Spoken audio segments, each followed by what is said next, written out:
గత వారము మనం ఒక అంశం మీద వాక్యాన్ని బోధించడం మొదలుపెట్టాం. We're calling it as 360 blessing. ఎంతమంది గుర్తుందో లేదో, కొంచెం ఎలక్షన్లో మర్చిపోయి ఉంటారు. సో గత వారం ఏం నేర్చుకున్నాం మనం? 360 బ్లెస్సింగ్స్ గురించి మాట్లాడుతున్నాం. So I want to continue the same thing and కొద్దిగా ముందుకు దాని గురించి ఇంకా నేర్చుకుంటూ ఇంకా కొద్దిగా ముందుకు ఈరోజు వెళ్ళబోతున్నాం. దేవుని యొక్క వాక్యము అంటుంది, 3వ యోహాను రాసిన 3వ పత్రిక 2వ వచనం చూసినట్లయితే, ప్రియుడా, నీ ఆత్మ వర్ధిల్లుచున్న ప్రకారము నీవు అన్ని విషయములోనూ వర్ధిల్లుచు సౌఖ్యముగా ఉండవలనని ప్రార్థించుచున్నాను. గడి ఆమేన్ చెప్దాం.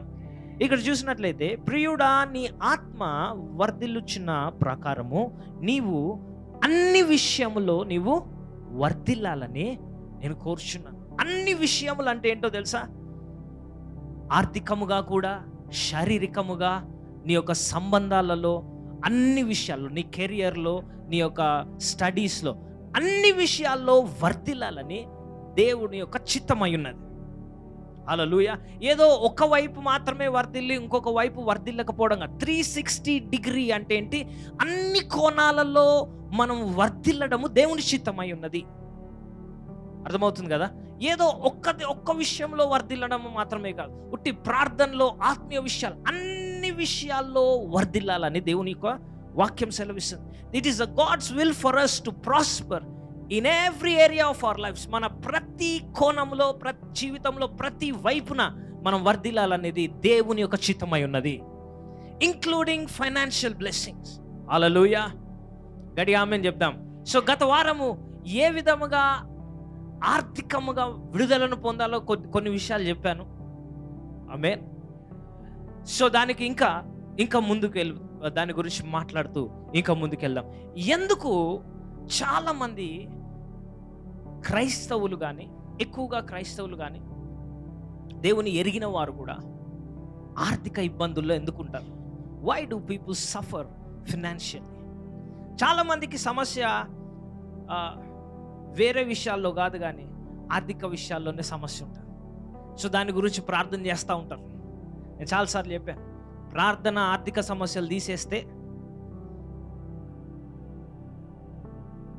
ప్రార్థన యోధులు అన్న వాళ్ళందరూ కోటీశ్వర్లు అయిపోవాలి ఇప్పటికీ, ప్రేయర్ వారియర్స్ అందరు కూడా.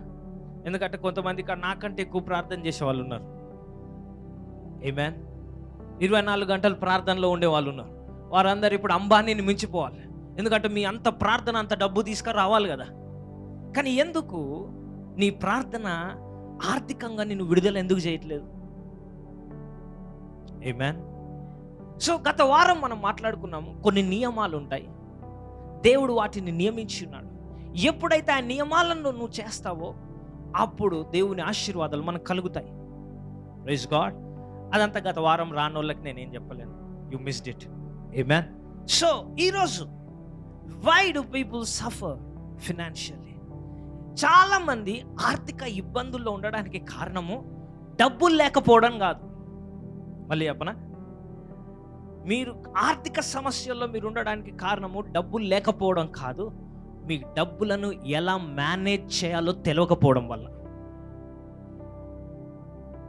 అంటే వచ్చిన డబ్బును ఎలా వాడాలో తెలియకపోవడం వల్ల. మనకందరికి ఒకటే, నాకు 1,00,000 రూపాయలు కావాలంతే. కానీ దాన్ని ఎలాగ నువ్వు వాడాలో నీకు తెలియకపోతే నువ్వు మళ్ళీ అదే స్థితికి వచ్చేస్తావు. Praise the lord. నాకు 1,00,00,000 రూపాయలు ఉంటే చాలు, నా సమస్యలన్నీ తీరిపోతాయి.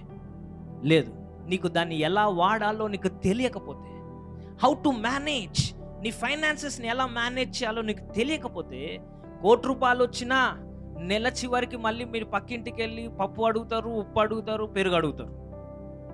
ఆంటీ కొద్దిగా పెరుగు, తోడుకు పెరిగియండి, చక్కెర అయిపోయింది కొద్దిగా ఇవ్వండి. ఎందుకు? నీకు డబ్బులు సమస్య కాదు, నీకేంటంట దాన్ని మేనేజ్ చేసే స్కిల్స్ లేవు. చాలా మందితో సమస్య ఏంటంటే you don't have managing skills. Money ఎవరి దగ్గర ఉంటుంది, డబ్బులు ఎవరి దగ్గర ఉంటుంది తెలుసా? ఎవడైతే మేనేజ్ చేయగలుగుతాడో వారి దగ్గరే ఉంటుంది. హల్లెలూయా. Praise the lord. గడి ఆమేన్ చెప్దాం. సామెతల గ్రంథము 21వ అధ్యాయము సామెతల గ్రంథము 21వ అధ్యాయము 5వ వచనం చూద్దాం. శ్రద్ధ గలవారి యోచనలు లాభకరములు, తాలిమి లేక పనిచేయువానికి నష్టమే ప్రాప్తించును. చాలా జాగ్రత్త వినండి. దేవుని వాక్యం ఎలాంటిదంటే ఊరికే ప్రార్థన చేయమని చెప్పడమే కాదు. Church is a place where you will be trained in every area. వాక్యంలో ప్లానింగ్ గురించి రాసింది మీకు తెలుసా? శ్రద్ధ కలిగిన వారు ఎవరంట? శ్రద్ధ. యాక్చువల్లీ తెలుగులో శ్రద్ధ అని ఉంది, వెరీ గుడ్ వర్డ్. కానీ ఇంగ్లీష్లో NLT అని ఒక వర్షన్ ఉంటుంది, న్యూ లివింగ్ ట్రాన్స్లేషన్. చాలా అద్భుతమైన తర్జుమా అది. ఇంగ్లీష్లో ఏమని రాసిందంటే, good planning and hard work leads to prosperity, but hasty short cuts leads to poverty. Good planning and hard work. Hallelujah. క్రైస్తవులకు లేనిది ఫస్ట్ ఇదే. ప్లానింగ్ ఉండదు, శ్రమ పడం, అంతా దేవుడు చేయాలి, ప్రార్థన చేయాలి అంతే. ఏం చేస్తున్నావు బ్రదర్? ప్రార్థన చేస్తున్నా. ఉద్యోగం కావాలి, ప్రార్థన చేస్తున్నా. వెళ్ళి వెతుక్కోరు, ఉద్యోగమే రావాలి అంతే. అంటే వాళ్ళ ఇంటికి వచ్చి వాళ్ళ ఒళ్ళో పడిపోవాలి. ఆమేన్. దేవుడు ఆశీర్వదించాలి, కానీ నువ్వు పని చేయవు. Good planning and hard work. దేవుడు నీ కష్టార్జితాన్ని దీవిస్తాడు. దేవుడు సోమరులను దీవించడు. ఆమేన్. సో నువ్వు ఇంట్లో కూర్చొని, ప్రభువా నేను నీ గురించి నేను కనిపెడుతున్నాను, నేను ప్రార్థన చేస్తున్నాను, నాకు ఇన్ని డబ్బులు ఈ ప్రభువా, అన్ని డబ్బులు ఈ ప్రభువా, నువ్వు అన్ని చేయగలవు, ఆల్ థింగ్స్ ఆర్ పాసిబుల్. హల్లెలూయా. ఇవన్నీ చేయకముందు దేవుడు ఫస్ట్ నీ జ్ఞానం ఇచ్చాడు, ఇంగిత జ్ఞానం ఇచ్చాడు, common sense. Praise the Lord. ఎవరు కూడా మాట్లాడట్లేదు ఇప్పుడు. శ్రద్ధ అంటే ఏంటి? Interest, concentration. అడిగి ఆమెను చెప్దాం. ఎందుకంటే నువ్వు ఎక్కడైనా వర్ధిల్లాలంటే శ్రద్ధ పెట్టాలి, మనసు ఒళ్ళు అన్ని దగ్గర పెట్టి పని చేయాలి. Praise the lord. ఆమేన్. మన దగ్గర అదే ఉండదు. ఫస్ట్ ఒకటే ఏంటి? అన్నిటికీ ఒకటే, ప్రార్థన చేసేయాలి, దేవుడు చేసేయాలి. ప్రార్థన చేయొద్దు అనట్లేదు నేను, కానీ దేవుని వాక్యాన్ని జాగ్రత్తగా పరిశీలించాలి. Hallelujah. We need to study the word. ఈ దేవుని వాక్యం మనకి ఏం చెప్తుందో అది నేర్చుకోవాలి, మన జీవితంలో వాటిని క్రియారూపంలో చేస్తుండాలి. Hallelujah. Praise the lord. Hallelujah. చూడండి ఏమన్నది?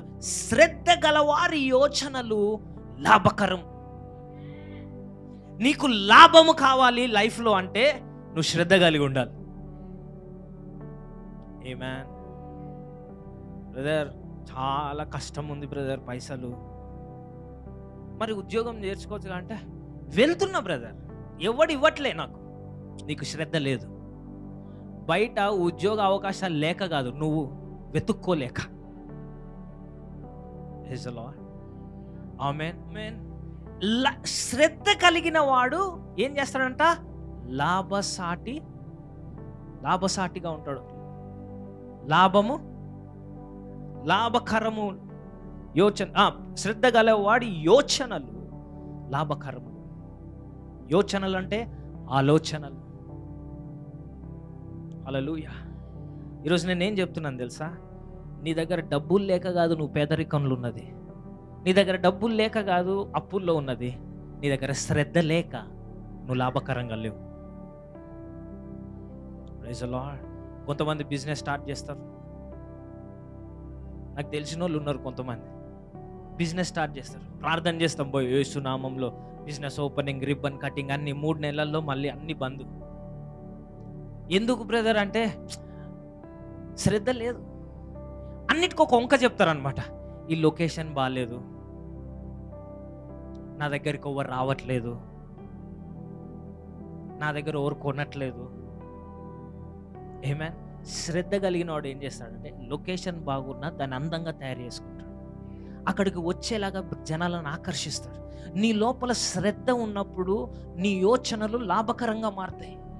నువ్వు ఏ పని అయితే చేస్తున్నావో దానిలో శ్రద్ధ పెట్టడం నేర్చుకోండి. హల్లెలూయా.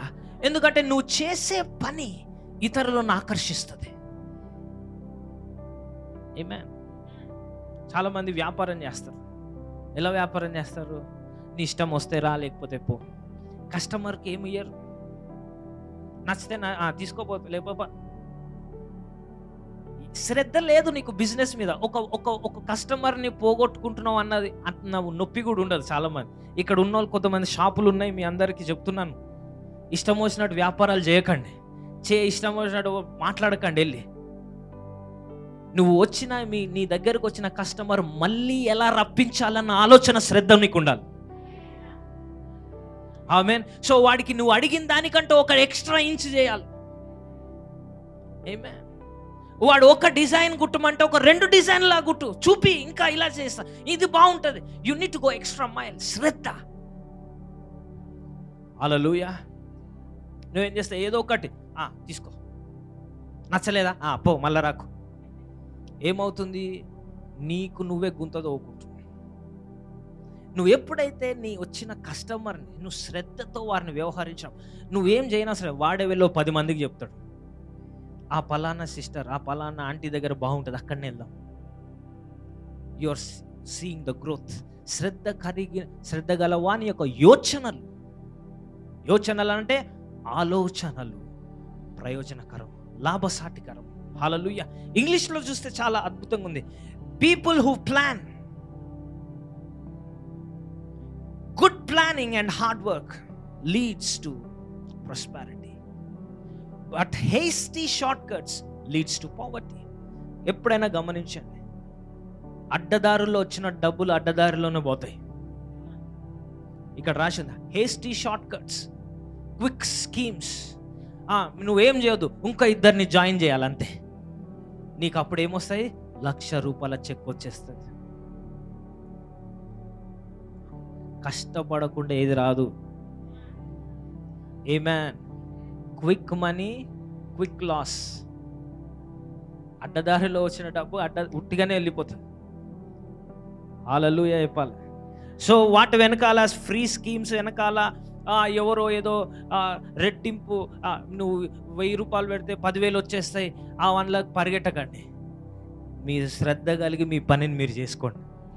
అంత ఈజీగా డబ్బులు వస్తే అందరు కోటీశ్వర్లు అవుతారు. Amen. So learn to plan. ఎంతమంది ప్రణాళిక వేసుకుంటారు? మీకు వచ్చిన డబ్బులు ఉంటాయి, నేనేం చెప్పిన డబ్బులు లేక నువ్వు పేదరికంలో లేవు, వచ్చిన డబ్బుని ఎలా మేనేజ్ చేయలేక, ఎలా ఖర్చు పెట్టాలో తెలియక నువ్వు పేదరికంలో ఉన్నావు. ఎంతమంది ఇక్కడ కూర్చుంటారు, మీకు వచ్చిన జీతాన్ని రాగానే ఒక లెక్కేస్తారు, ఒక ప్లాన్ వేస్తారు, దీనికి ఇంత పంపించాలి, ఇక్కడ నేను పెట్టాలి, ఇక్కడ నేను పొదుపు చేయాలి, ఇంట్లోకి ఇంత, కానీ మిగతాది నేను దాచుకుంటాను, లేకపోతే దాన్ని నేను సేవ్ చేస్తాను. ప్లానింగ్. ఈ ప్లాన్ ఉన్నోడికి ఎప్పుడు కూడా ముందు చూపు ఉంటుంది. వాడు ముందుగానే గ్రహిస్తాడు. కానీ ప్లానింగ్ లేనోడు ఏంటంటే ఫస్ట్ జీతం రాగానే తీసుకొని బార్ షాప్కి వెళ్తాడు. ఫస్ట్ రాగానే 4గురికి ఫోన్ చేస్తాడు, మల్లేష్, ఎల్లేష్, ఎడ్డేష్, వాళ్ళందరికి పిలుచుకుంటాడు ఇంటికి. ఏం చేయాలా? మనం ఖర్చు పెట్టాలా, ఈరోజు ఉన్నాయి, ఈరోజు ఖర్చు పెట్టేయాలా. హల్లెలూయా. ఏమని ఎందుకు ఇవన్నీ ఖర్చు పెట్టేస్తావు, 10 మందికి పనిచేస్తావు, కనబడ్డానికి బిర్యానీ ఇప్పిస్తావు, ఉన్నాయి కదా, ఎంత జస్ట్ జీతం అంతే. ప్లానింగ్ లేదు. ఎవడో అడుగుతాడు ఫోన్ చేసి, అన్న పైసలు జర కష్టంలో, వానికి ఇచ్చేస్తావు. మళ్ళా వాని ఎంట నువ్వు పడుతుంటావు, వాడు స్విచ్ ఆఫ్ పెడతాడు, మళ్ళీ నువ్వు స్టేటస్ పెడతావు ఎవరిని నమ్మొద్దని. ఎవడు కదలాడు అవన్నీ. ఫస్ట్ నీకే ఉండాలి జ్ఞానం, నీ బుద్ధి ఉండాలి. Praise the lord. Hallelujah. So plan, learn to plan. వచ్చిన రాబడిని నువ్వు ఎలాగా వర్ధిల్లింప చేయాలి, దీన్ని ఎలా వాడాలి అన్న జ్ఞానం నీకు ఉండాలి. అప్పులు ఉంటాయి చాలా మందికి, వచ్చి ప్రార్థన చేయమంటారు. ఎందుకంటే ఇప్పుడు ప్రార్థన ఓ సునామలో అనగానే పొద్దున్న అన్ని అప్పులు పోవాలి. మ్యాజిక్, మిరాకిల్స్ మంచివే. But there is something which is, ఇవన్నీ కూడా నేను చెప్పేది ఏంటంటే which is standard things. Hallelujah.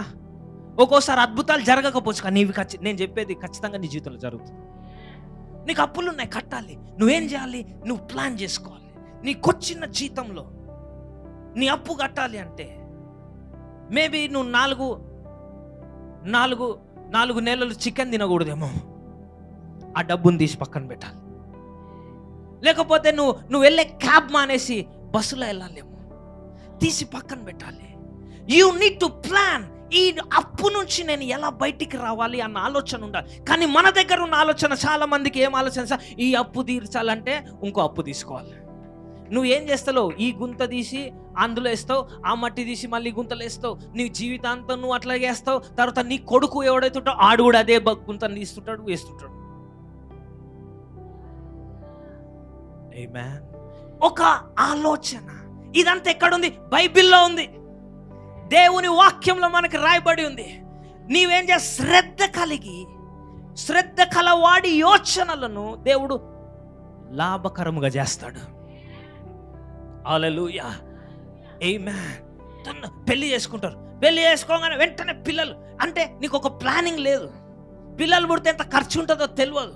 First పెళ్లి చేసుకోవాలని ఉంటుంది. నీకు పెళ్లి చేసుకోవాలంటే ఎంత ఖర్చు, నీకు ఒక planning. See, if you don't plan, నీ వాక్యానుసారం నువ్వు యోచన చేయకపోతే నువ్వు ఏది సాధించలేవు. ఆమేన్. సో నువ్వు వర్ధిల్లాలి, ప్రేయర్ చేయండి బ్రదర్, నేను వర్ధిల్లాలి. నేను ఎంత ప్రేయర్ చేసినా నువ్వు ఇంటికి వెళ్ళి సోమరిగా కూర్చొని నీ జీవితాన్ని వృధా చేసుకుంటే నువ్వు వర్ధిల్లవు.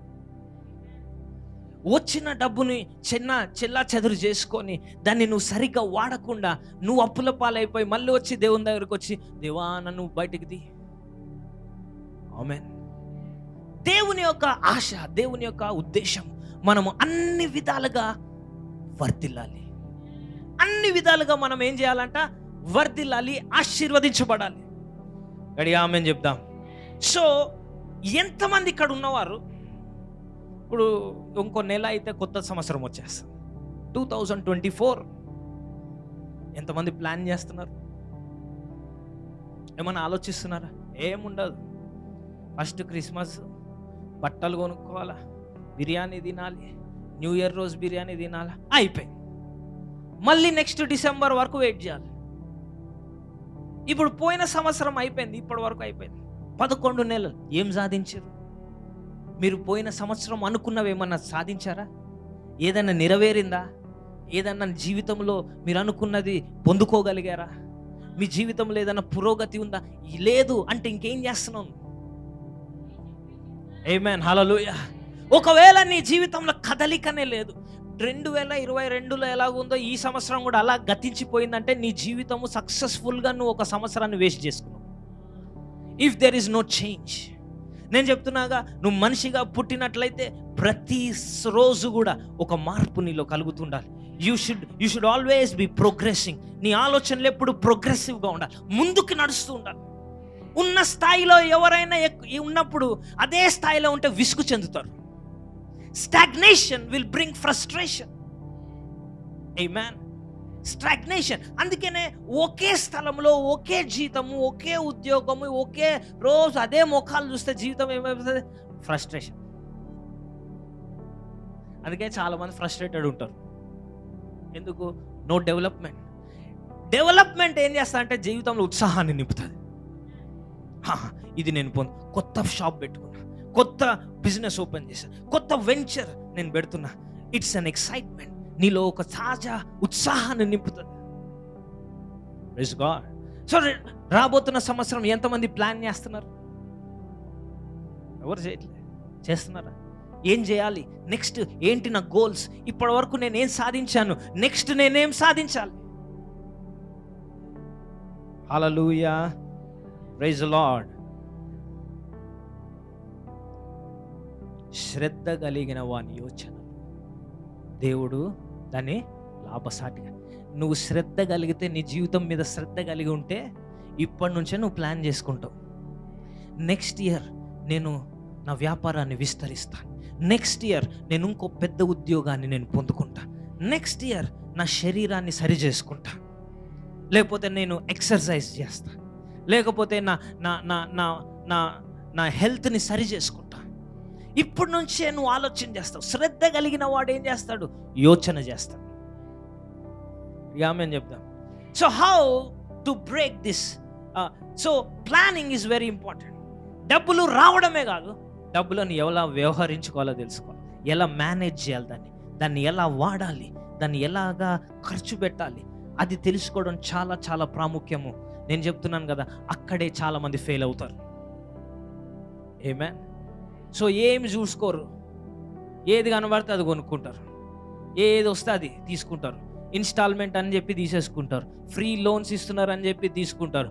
ఈరోజు రేపు ఎస్ఎంఎస్లో కూడా లోన్ ఇస్తున్నాడు, వాడు పంపిస్తాడు, ఇది నొక్కేసే లోన్ కొట్టేసే, నువ్వు నొక్కేస్తావు లోన్ కొట్టేస్తావు, తర్వాత దొంగలాగా తిరుగుతుంటావు. ఆమేన్. సో ఎందుకు ఇదంతా? నో ప్లానింగ్,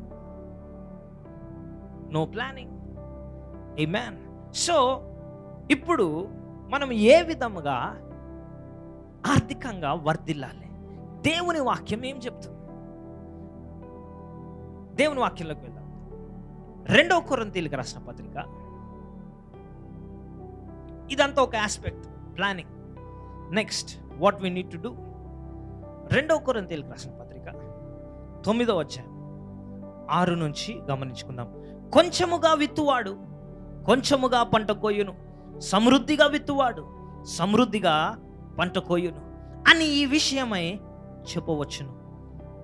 సనుగు కొనకయు బలవంతముగా కాకయు ప్రతివాడును తన హృదయంలో నిశ్చయించుకొనిన ప్రకారము ఇయ్యవలను. దేవుడు ఉత్సాహముగా ఇచ్చువాణ్ణి ప్రేమించును. మరియు అన్నిటి అందు ఎల్లప్పుడూ మీలో మీరు సర్వ సమృద్ధి గలవారే ఉత్తమమైన ప్రతి కార్యమును చేయుటకు దేవుడు మీ ఎడల సమస్త విధములైన కృపను విస్తరింపజేయగలడు. ఇందు విషయమై అతడు వెదజల్లి దరిద్రులకిచ్చెను, అతని నీతి నిరంతరము నిలుచును అని వ్రాయబడి ఉన్నది. గడి ఆమెన్ చెప్తాం. కొంచెముగా విత్తువాడు కొంచెముగా పంట కోయను. ఇది వాక్యంలో ఉన్న నియమం. నేను 10 విత్తనాలే విత్తితే నా పంట ఎంత వస్తుంది? 10 మొక్కలే వస్తాయి, దాంట్లో వచ్చిన పంటనే పొందుకోవాలి.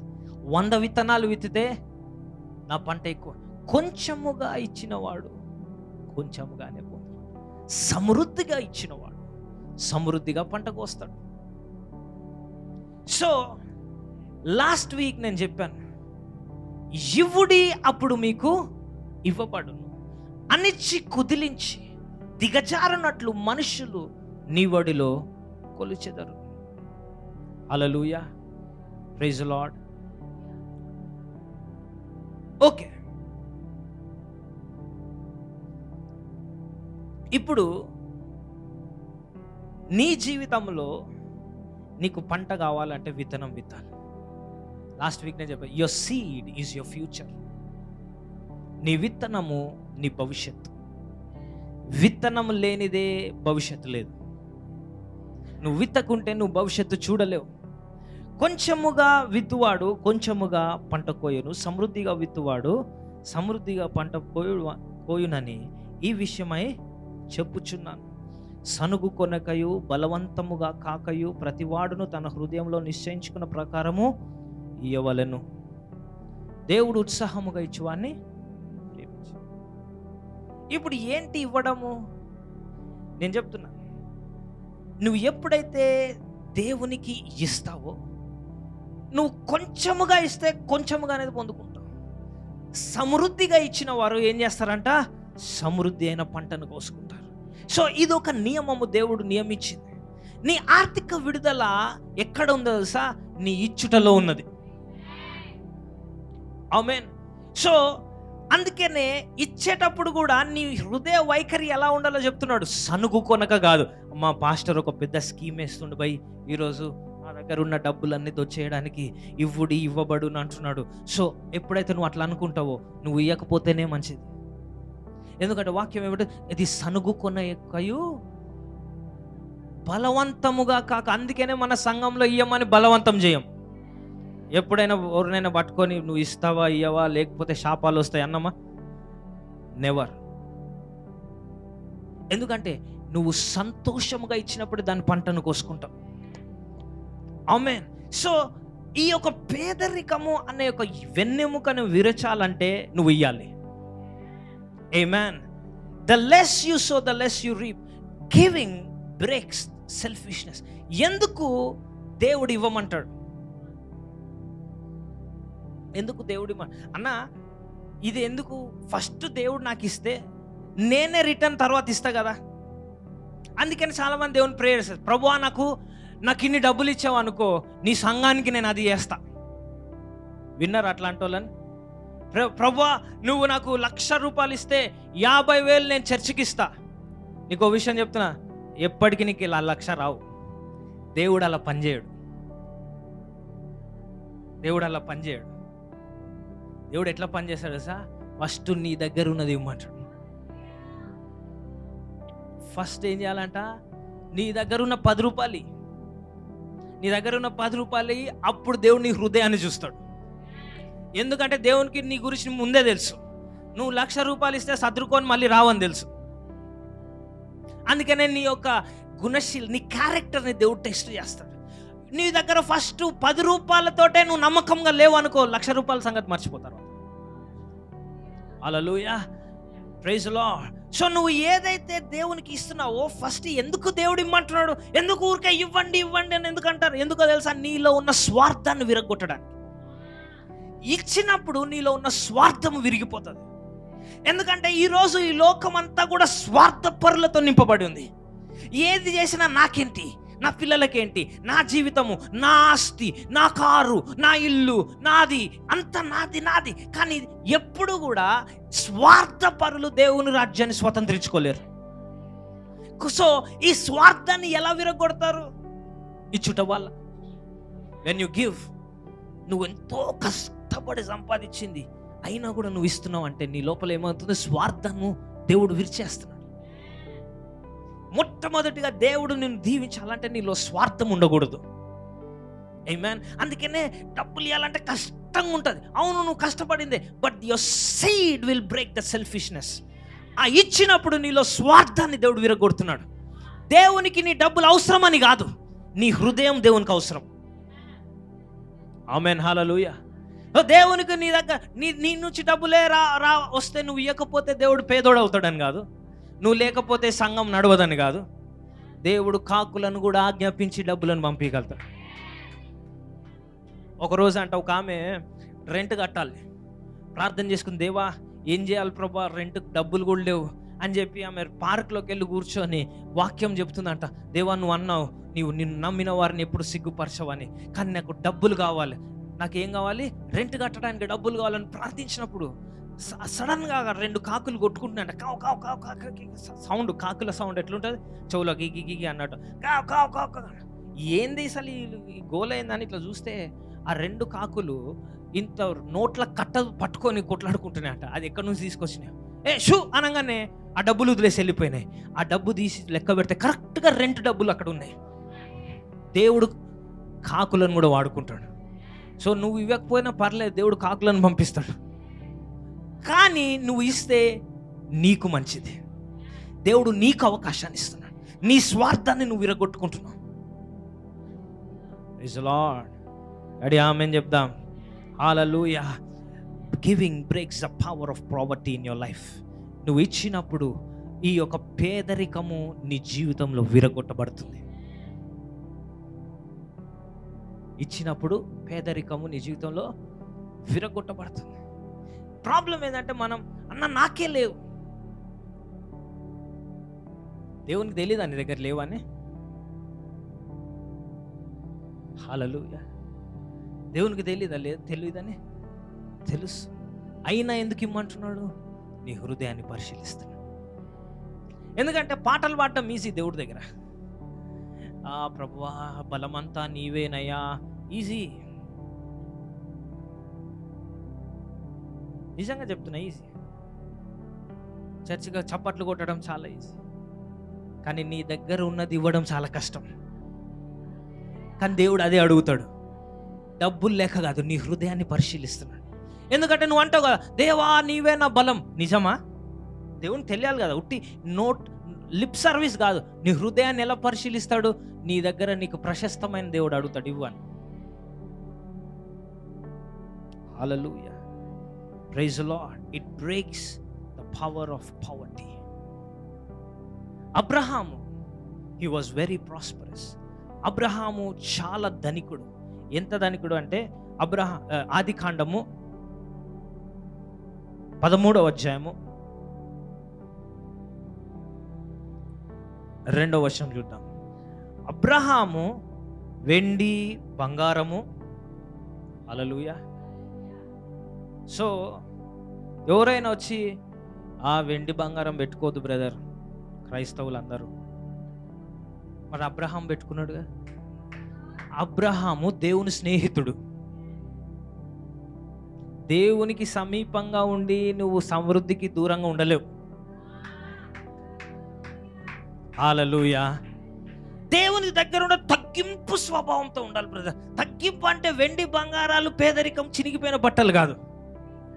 నీ హృదయంలో తగ్గింపబడి ఉండాలి, నీ ఆత్మలో తగ్గించబడి ఉండాలి. Praise the lord. అబ్రహాము వెండి బంగారం. నేను ఇక్కడ కూర్చున్న వాళ్ళకు నేను ప్రవచిస్తున్నా. కొంతమంది బంగారము ఎక్కడో తాకట్టు పెట్టారు, ఇక్కడ కూర్చున్నారు, మీ నగలు మీ దగ్గర లేవు. దేవుడు అది తిరిగి ఇవ్వబోతున్నాడు. ఇక్కడ ఎవరైతే మీ బంగారం తాకట్టు పెట్టారో నీ బంగారం రాబోతుంది. యేసు నామములో అవి విడిపించబడబోతున్నాయి. అది మీకు వర్తిస్తే బిగ్గరగా ఆమేన్ చెప్పి పొందుకోండి. హల్లెలూయా. వెండి బంగారము, పశువులు కలిగి, పశువులు సరే ఈ రోజుల్లో మనం పశువులు పెట్టుకుంటలేం. పశువులను దేనికి వాడతారు? ఆ రోజుల్లో రవాణా, ట్రాన్స్పోర్టేషన్, అక్కడి నుంచి ఇక్కడికి వెళ్ళడానికి పశువులు వాడతారు. ఈరోజు పశువులు లేవు, కార్లు ఉన్నాయి. ఎందుకంటే పశువులు కార్లాగా మారిపోయినాయి. అంటే అబ్రహాముకి కార్లు ఉండేను అని చెప్తున్నాడు అంతే. సో పాస్టర్ కారు కొనుక్కుంటే అమ్మో నా పైసలు తీసుకుంటూ పాస్టర్ కాదు. ప్రైజ్ ది లార్డ్, ఆమేన్. నేను మళ్ళీ చెప్తున్నా, పాస్టర్ని నువ్వు పోషించని అవసరం లేదు. ప్రైజ్ గాడ్, ఆమేన్. ఎందుకంటే దేవుడు పోషించుకోగలడు. ఆయన పిలిచిన వాడు, ఆయన నమ్మదగిన వాడు. ఆయన సేవ కొరకు పిలిస్తే ఆయన డబ్బులు ఇవ్వగలడు. కంపెనీల కంటే మంచిగా కట్టగలడు. ఆమేన్, ప్రైజ్ గాడ్. దేవునికి మహిమ కలుగును గాక. సో వెండి బంగారము, పశువులు కలిగి ఎలాంటి వాడంట? బహు మర్చిపోతున్నారు. బహు అంటే ఏంది? బహు అంటే చాలా, బహు అంటే అధికము. He is not, yes is very rich, is not normal rich, very rich, filthy rich. అంటే వాళ్ళ ఇంట్లో నోట్ల కట్టలు కింద పడిపోయి ఉంటాయేమో, నాకు తెలియదు, అనుకుంటున్నాను. హల్లెలూయా. అంటే వారి జీవితంలో సమృద్ధి నిండి పొర్లుతుంది. ఎవరి జీవితంలో ఇది మాట్లాడుతుంది? అబ్రహాము జీవితంలో. అబ్రహాము పాపియా, స్కామరా? ఎవరైనా దేవుని స్నేహితుడు. అడి ఆమేన్ చెప్దాం. సో అబ్రహాము ధనవంతుడుగా ఉంటే, అబ్రహాము ఆశీర్వచనం పొందుకున్న నేను కూడా అదే తెగకు చెందినవాడని. గలతీయులకు రాసిన పత్రిక 3వ అధ్యాయం 14వ వచనం చూద్దాం. గలతీయులకు రాసిన పత్రిక 3వ అధ్యాయము 14. విశ్వాసము వలన నాకు లభించినట్లు అబ్రహాము పొందిన ఆశీర్వచనము క్రీస్తు యేసు ద్వారా అన్యజనులకు కలుగుటకై క్రీస్తు మన కొరకు శాపమై, హల్లెలూయా, మనలను ధర్మశాస్త్రం యొక్క శాపము నుండి విమోచించను. గడి ఆమేన్ చెప్దాం. క్రీస్తు యేసు ద్వారా అబ్రహాము పొందిన ఆశీర్వచనము మనకు కూడా కలుగుతున్నది. అబ్రహాము పొందిన ఆశీర్వచనము క్రీస్తు యేసు ద్వారా అన్యజనులకు కలుగుటకై. అన్యజనులు అంటే ఎవరు? మనమే. కానీ యేసు క్రీస్తు ద్వారా ఎవరైతే యేసు ప్రభుని ఇక్కడ అంగీకరించున్నారో మీరు కూడా అబ్రహాము పొందిన ఆశీర్వచనం. అబ్రహాముకు ఆశీర్వాదం ఏంటి? ఇందాక మనం చదువుకున్నాం, వెండి బంగారము పశువులు బహు ధనవంతులుగా ఉండుట దేవుని చిత్తమై ఉన్నది. సో యేసు క్రీస్తును పొందుకున్న నేను ఆయన ఆశీర్వచనంలో నేను కూడా భాగస్తుండను. అబ్రహాము ఇంట్లో వెండి బంగారం ఉంటే నా ఇంట్లో కూడా వెండి బంగారం ఉండబోతుంది. ఆయన సమృద్ధిలో బ్రతుకుతే నేను కూడా సమృద్ధిలో బ్రతుకుతాను యేసు క్రీస్తు ద్వారా. హల్లెలూయా. ఆయన పశు సంపదలు ఉంటే నా జీవితంలో కూడా సర్వ సంపదలు నా ఇంట్లో ఉంటాయి. నేను ప్రకటిస్తున్నాను, అబ్రహాము వచనము అదే ఆశీర్వాదం మన జీవితంలో కూడా పనిచేయును గాక. హల్లెలూయా. అబ్రహాము ఎంత సమృద్ధిగా బహు ధనవంతుడిగా ఉంటే మనము కూడా బహు ధనవంతులుగా ఉండాలి. నేను నిర్భయంగా చెప్తున్నాను, సంఘము ధనవంతముగా ఉండాలి. నా సంఘము సమృద్ధిలో ఉండాలి. ఈ సంఘము సమృద్ధిలో నింపబడి ఉండాలి. పేదరికము నుంచి మీరు మీ కుటుంబము బయటికి రావాలి. నీ పిల్లలను కూడా ఆ పేదరికము నుంచి విడుదల ప్రకటిస్తున్నాను. హల్లెలూయా. పేదరికంలో ఉండుట అంత మంచిది కాదండి. It's not a good place. Hallelujah. But the promise of God, దేవుని యొక్క ఆశీర్వచనం, అబ్రహాం యొక్క ఆశీర్వచనం మన పైన ఉన్నది.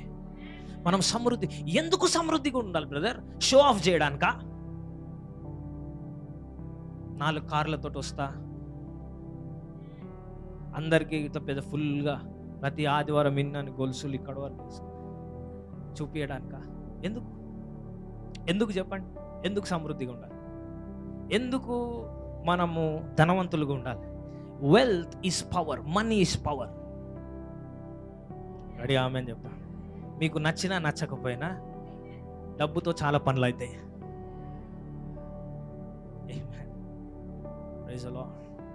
నేను ఇక్కడ ఆరాధన నడిపించాలంటే డబ్బులు కట్టాలి.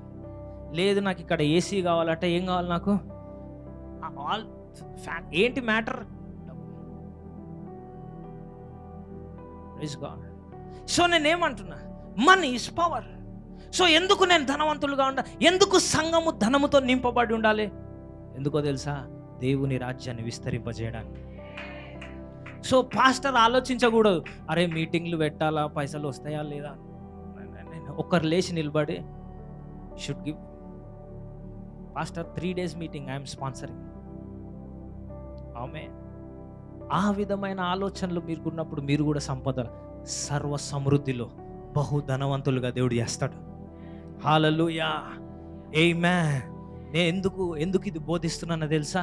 ఇక్కడ ఉన్న ప్రతి ఒక్కరు కూడా ఆ పేదరికము అనే ఆ ఉచ్చుల నుంచి బయటికి రావాలి. మీరు మీ కుటుంబము సర్వ సమృద్ధిలో జీవించాలి. రెడీ? ఆమెన్ చెప్పండి. మీ జీవితం సాక్ష్యముగా ఉండాలి. సాక్ష్యం అంటే ఏంటండి? మీరు సంతోషంగా ఉండి సమృద్ధిలో ఉన్నప్పుడు వేరేవాడికి చెప్తే వింటాడు వాడు. నువ్వు వేరే వాళ్ళకి వచ్చి నువ్వు చర్చికి రా బ్రదర్, అవునా నీ లైఫ్ ఎట్లుంది అంటే కొద్దిగా అప్పిస్తారా? అప్పు తీసుకున్నోనే చర్చికి పిలుస్తారా? కొంతమంది అట్లా పిలుస్తున్నారు. అది ఒక సాక్ష్యమా?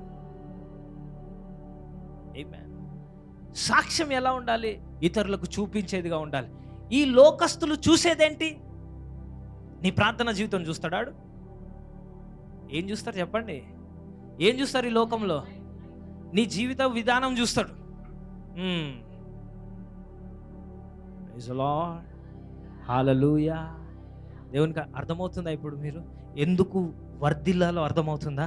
దేవుని మహిమార్థమై మీరు వర్ధిల్లాలి. మీరు వర్ధిల్లకపోతే don't be a disgrace to God. You need to be prosperous. నేను చెప్తున్నా, అట్లీస్ట్ ఇప్పుడన్నా మీరు తీర్మానించుకోండి మీ మనసులో, 2024 నేను వర్ధిల్లబోతున్నాను. రాబోతున్న సంవత్సరము నేను వర్ధిల్లబోతున్నాను. నేను రాబోతున్న సంవత్సరం ఇంకా పేదరికంలో ఉండను. నేను అప్పిచ్చు వాడిగా ఉంటాను కానీ అప్పు తీసుకునే వాడిగా ఉండను. నేను తలవలగా ఉంటాను కానీ తోకవలే నేను ఉండను. నేను నా పిల్లలు సర్వ సమృద్ధిలో ఉంటాము కానీ సర్వ అప్పుల్లో మేము ఉండము. యేసు నామములో నా పైన నా కుటుంబం పైన పేదరికం అనే శాపం విరిగబోబోతున్నది. 2024 రాబోతున్న సంవత్సరము దేవుడు మీకు బహుగా ద్వారాలు తెరుచునుగాక, ఆర్థిక ద్వారాలు తెరవబడును గాక. నేను ప్రవచిస్తున్నాను, మన సంఘము పైన మీ పేదరికము ఈ రోజుతో అంతమొందించబడును గాక. మీరు దేవునికి ఇస్తున్న ప్రతి విత్తనము దాని యొక్క పంట మీరు కోయుదురుగాక. ఇప్పటి వరకు మీరు ఇచ్చిన ప్రతి నయా పైసా దేవుడు రెట్టింపు చేసి మీ చేతిలో మీకు తిరిగి ఇచ్చునుగాక. హల్లెలూయా. దేవుడు మీ విత్తనాలను మర్చిపోలేదు. కొంతమంది ఎంతో త్యాగపూరితంగా ఇచ్చారు, దేవుడు మర్చిపోలేదు. మీరు ఇచ్చిన ప్రతి విత్తనాన్ని దేవుడు జ్ఞాపకం చేసుకుంటున్నాడు ఈ రోజున. And he is releasing the harvest over your life. దేవుడు మీ జీవితాల పైన ఆ పంటను విడుదల చేస్తున్నాడు. యేసు నామములో గట్టిగా ఆమేన్ చెప్దాం. You shall be prosperous. ఈ సంఘము ఈ రోజు నుంచి ఆర్థికంగా వర్ధిల్లును గాక. ఈ సంఘ అభిషేకములు ఉన్నవారు ప్రతి ఒక్కరు కూడా అప్పుల నుంచి బయటికి వచ్చుదురుగాక. మీకును మీ యొక్క పేదరికానికి విడాకులు కలుగును గాక. ఆమేన్. గట్టిగా చప్పట్లు కొట్టి యేసయ్యను మహిమపరచుకుందాం.